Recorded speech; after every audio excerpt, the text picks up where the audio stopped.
Whew. Hi, everybody. It's me, LisaT, coming at you with some positive energy. Reading The Language of Letting Go by Melody Beattie. Woo! We are all, well, I say we because I know I'm not alone, but I feel like I know within my immediate family, not one, not two, but like three people are going through some like grief and loss and crazy times. So that's why I say we are being put through um, an obstacle. I feel like, a learning. I feel like death and grief and loss can be um, a reminder, a big time of reminding us to appreciate what we have, appreciate the people in our lives, the people that are still here, appreciate every single day of life, and to be kind and loving to all, because you just never know. Just never know. So that's why I go, whoo, because it's been a lot for me to process. It triggers all my own, past griefs, and old coping mechanisms are trying to rear their ugly head, and I'm having to fight really hard to take care of myself and learn the language of letting go and the language of self-love. That's what the language of letting go is, self-love. And my old coping mechanisms were the opposite of self-love. So let's see what the reading has to say today. December 14th.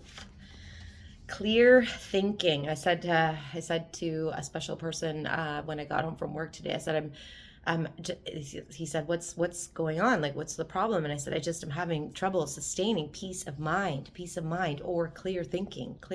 So clear thinking, December 14th. When we're triggered, typically we're triggered. It's always goes back to past, but it triggers feelings of abandonment, rejection, shame, guilt. So these are all we can recognize when we're triggered. Oh, something from the past is being triggered, and I'm adult now, and I have tools, and I have coping mechanisms, healthy coping mechanisms, and I have support systems, and I have other ways of dealing with this stuff instead of dealing with myself and going into the feelings of abandonment, rejection, shame, and guilt, which are not happening now. They're what the trigger is happening is about something that happened in the past, and it's triggering old poo. It's like bang, gun goes off, and that old stuff comes up. So we need to work on keeping clear thinking. So strive for clear thinking. Many of us have had our thinking clouded by denial. And I recognized today too, I'm like, oh, I'm denying having my feelings. Like, I'm having feelings, even though things are not happening directly to me, indirectly they're happening, and I'm having feelings about that. So I cannot deny the feelings, because if I shove them down, I'm going to implode. So many of us have had our thinking clouded by denial. Some of us have even lost faith in ourselves because we spent a degree of time in denial. So yeah, that's what's been happening. I'm losing faith in myself, losing faith that I'm going to make this, that I can pull myself out of this. So in denial. But so some of us have even lost faith in ourselves because we've spent a degree of time in denial. But losing faith in our thinking isn't going to help us. What we need to lose faith in is denial. Lose faith in the denying. Denying doesn't help. It doesn't help. We didn't resort to denial. Either someone else's problems or our own.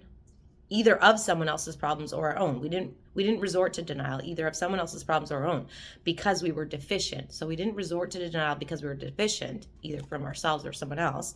Denial, the shock absorber. So that's what's happening. I'm denying my feelings because it's a shock absorber for the soul. And in the past, as a child, we might go into denials because to absorb the shock of what's happening in our lives, because we don't have the resources back then, but we do have them now.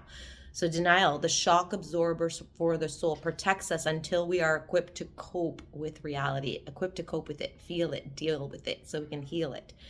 Clear thinking and recovery don't mean we will never resort to denial. I'm experiencing that. I'm still good. Denial is the first step towards acceptance. And the most of our life, we will be striving to accept something. For most of our life, we're always going to be striving to accept something. Okay, so denial is the first step towards acceptance. So recognize, oh, I'm in denial. So now I need to accept what's going on. Clear thinking means we don't allow ourselves to become immersed in negativity or unrealistic expectations. We stay connected to other recovering people. That's what I'm going to do tonight. Get together with some friends who are in recovery.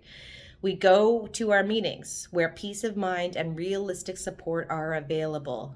We work the steps, pray and meditate. Pray and meditate. I've been praying like a mofo, but I haven't been high on my meditation, so I got to get back on that. So we keep our thinking on track by asking our higher power to help us think clearly. God, help me think clearly. Not by expecting him or someone else to do the thinking for us. Here's your prayer for today. Today I will strive for balance, clear thought in all areas of my life. Today I will strive for balance, clear thought in all areas of my life. Higher power, help me to think clearly. Amen. Mwah. God be with you. My love is with you. We're going to make it through, but we got to get out of denial, get into acceptance, feel our feelings, deal with them so we can heal them. I love you all. Thank you so much for watching.